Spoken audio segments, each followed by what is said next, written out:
Shalom. ChallengingPerceptions.org, challenging godlessness in the church with biblical perceptions. The sacred cow I want to focus on this time is hopefully some basic, well-known, Googleable facts will give you the strength necessary to tip this sacred cow on your own. Without truth, there's no justice. Facts are the baby steps necessary to move in the direction of truth. Justice and truth are inversely proportional. Truth goes up, injustice goes down. Since injustice is currently way high, truth has to be way low. To say you're concerned about the injustice you see without pursuing truth is irresponsible at best. I am not talking about your truth or my truth. That just refers to the amount of truth we're comfortable with. It's just another nice sounding way to repackage relativism and sever truth's connection to our Creator. Man's perspective is being given the weight of God's perspective. It is idolatry.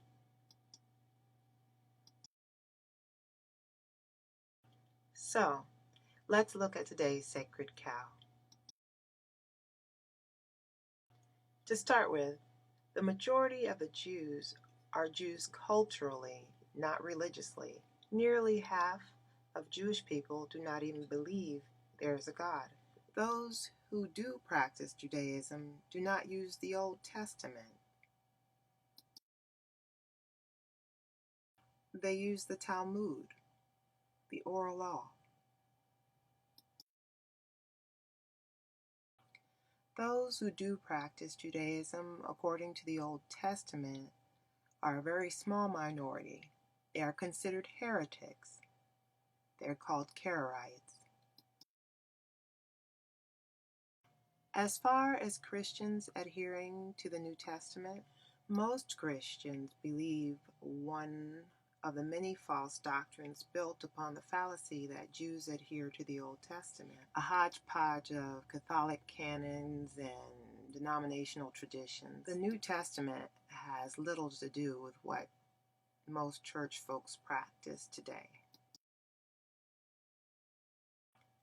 See, if you believe that the Jews adhere to the Old Testament, then you can be told that the New Testament is about being freed from the Old Testament.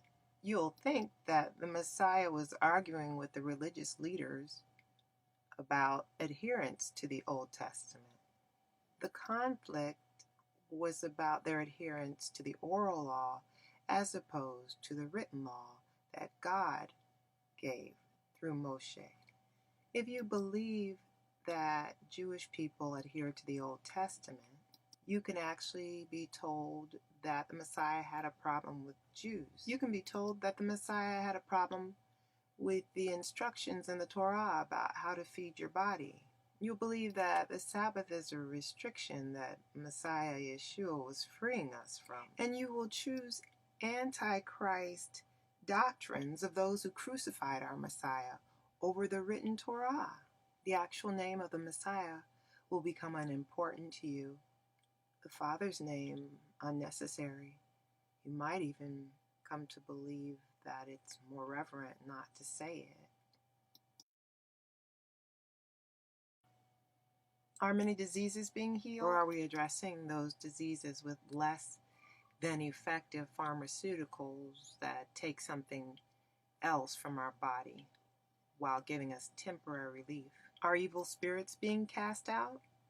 Or are we institutionalizing those who are possessed or shooting them because we don't know what to do when we see an evil spirit manifest? Are the blind seeing? Are the lame walking? Is leprosy being healed?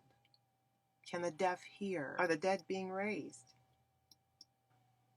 Is the good news of the Messiah being told to the poor, or mainly to those with some money in their pocket? Are those things happening God's way and in biblical proportions?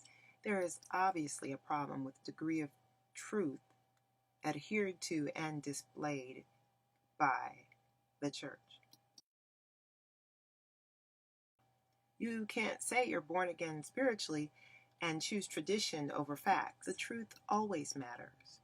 Facts are important. So, most Jews do not adhere to the Old Testament, and the Jewish leaders that Messiah Yeshua was talking to in the Gospels did not adhere to the Old Testament. Christianity is not about the New Testament, and as a result, most Christians do not adhere to the New Testament. What are you going to do about it? ChallengingPerceptions.org. Challenging godlessness in the church with biblical